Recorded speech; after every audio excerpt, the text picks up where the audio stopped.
Jewish community has been following over the last couple of weeks the story of the American Studies Association boycott of Israeli academic institutions. The association, which is commonly just called by its acronym, the ASA, is an organization made up of academics from around the country, most of whom teach at the university level and mostly in the fields of history or social sciences. Organization's about 60 years old at this point and has close to 5,000 members, so it's a serious organization, prominent academic organization. Just about 3 weeks ago, the membership was asked to vote on whether it would support an academic boycott of Israeli institutions. What that means is that the members of the ASA would cut off any contact that they would have with Israeli universities. The boycott was approved by the ASA membership. About 60% of the membership voted in favor of the boycott, and the rationale behind it, as explained by the organization in all of its official material, all of its official publicity, is that the boycott will help to draw attention to the plight of the Palestinian population that is under Israeli control. Now, this is not by any means the first time that a prominent organization has shown a deeply misguided understanding of the Israeli-Palestinian conflict. All you have to do is look at a number of things that the United Nations has done over the last decade plus. But what is particularly disappointing about the ASA boycott is that these are people who, first of all, are supposed to be intellectually sophisticated. So you would think that they would be able to look at a situation that is complex and see it for all of its depth and complexity. But also, these are academicians.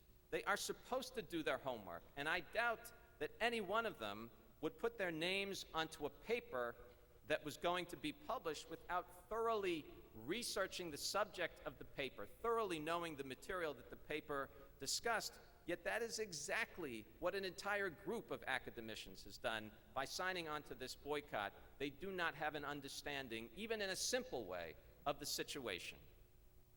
What has been interesting, though, and to me gratifying, probably to many of you if you've been following the story as well, is that over the last 10 days, there has been a significant response to the ASA boycott from within the academic community. I'm proud to say that Brandeis University, which is where Becky and I both went to college, was one of the first institutions to speak out against the boycott, and they have since withdrawn their membership from the organization entirely. Since then, the presidents of Harvard and Wesleyan have also spoken out against the boycott, and Brandeis has been joined just over the last few days by Penn State University in Harrisburg, and just a couple of days ago by Kenyon College and Indiana University in terms of schools that have withdrawn entirely from the ASA. Now, we sit here in shul on a Shabbos morning and we hear about the issue, and it might seem to us like it's a no-brainer. I mean, how could people even get involved in these kinds of things? But the truth of the matter is, it is an issue like this where commonly individuals and institutions as well tend to remain silent and just let things happen. They just step back and they're afraid to speak out and they're afraid to take a public stand. I remember many times hearing Rabbi Loeb say the following thing: there are sins of commission, he used to say, in other words, actually participating in doing something wrong, and then there are sins of omission. You're not actively doing anything, but you're just stepping out of the situation and letting things unfold, even if you know what's happening is not right.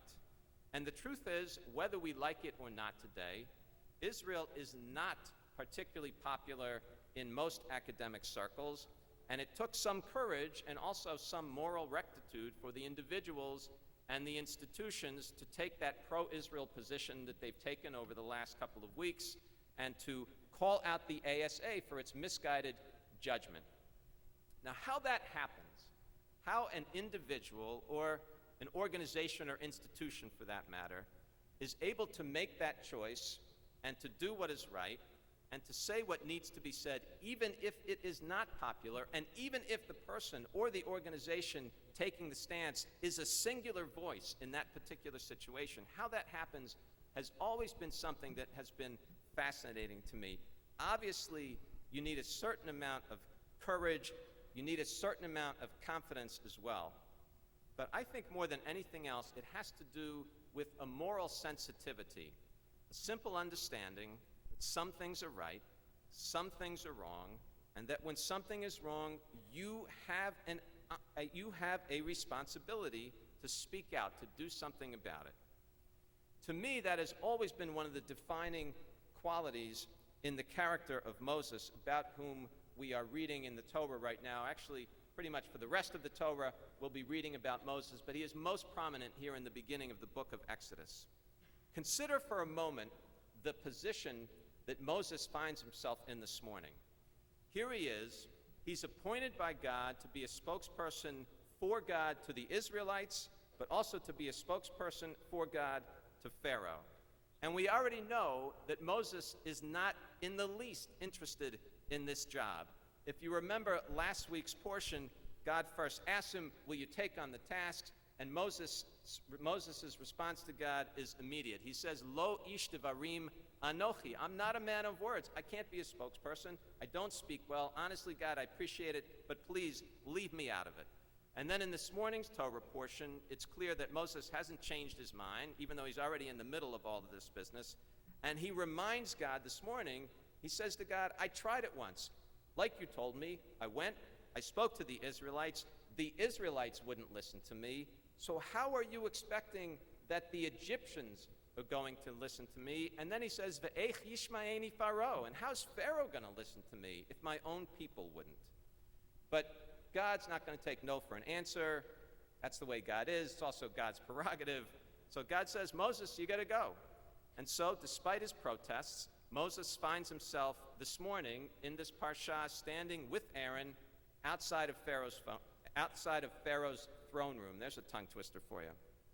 Put yourself now in Moses' shoes at that moment, standing outside the throne room, preparing to have this conversation with Pharaoh. Doors about to open. You're going to be ushered into Pharaoh's presence, and you're going to have to say something to Pharaoh that Pharaoh doesn't want to hear, which you know, and also that you yourself don't believe you have the ability to properly articulate. But Moses does it. He opens the door, he walks towards Pharaoh, and he delivers the message that God wants him to deliver. Slavery is wrong. You, Pharaoh, you are not a god. You're a human being just like I am. You cannot keep my people in slavery. Let them go. Let them go to freedom. It's a powerful message. It was a powerful message in its day, and even though it expresses values to us that are so familiar that we take them for granted, I can guarantee you that that was not a message that Pharaoh had ever heard in his lifetime, never before. In fact, it may be that Moses was the first person in human history. In fact, I think it's likely that Moses was the first person in human history ever to stand up and to proclaim that kind of message about human dignity and human freedom. Now, you know, in the Jewish community, we tend to be straight shooters. That's just the way we are. We say what we mean, we say what's on our minds, we tell it like it is. That's how Jews work. That's why 5 minutes after meeting an Israeli, they commonly will ask you what your job is, and if you answer that question, they'll ask you what your salary is as well. It's also why your bubby will tell you that she doesn't like what you're wearing. You ought to go change your clothes. And she also will tell you that she doesn't like your girlfriend. And it's why meetings at Jewish organizations can sometimes make you absolutely crazy. But it is also why, I think, Judaism has produced so many visionaries in so many fields over the years.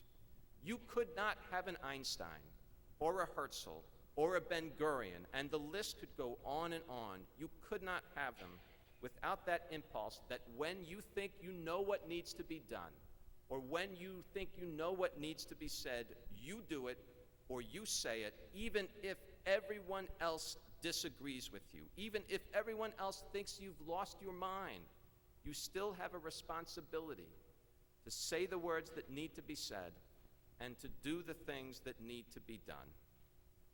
Now, most of us will live all of our lives, and we will not need to worry about walking into a Pharaoh's throne room and preparing to deliver a message to a king that does not want to hear the message.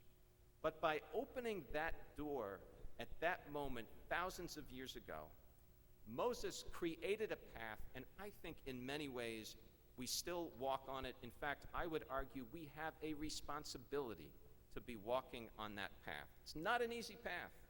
It's not an easy path. Sometimes, in fact, it's very difficult, but it is a sacred path. And it's also, I think, a very Jewish one. When we are on it, our steps should not falter, our convictions should not waver, our determination should not wane, and perhaps most importantly of all, our voices should not be silent. Shabbat Shalom.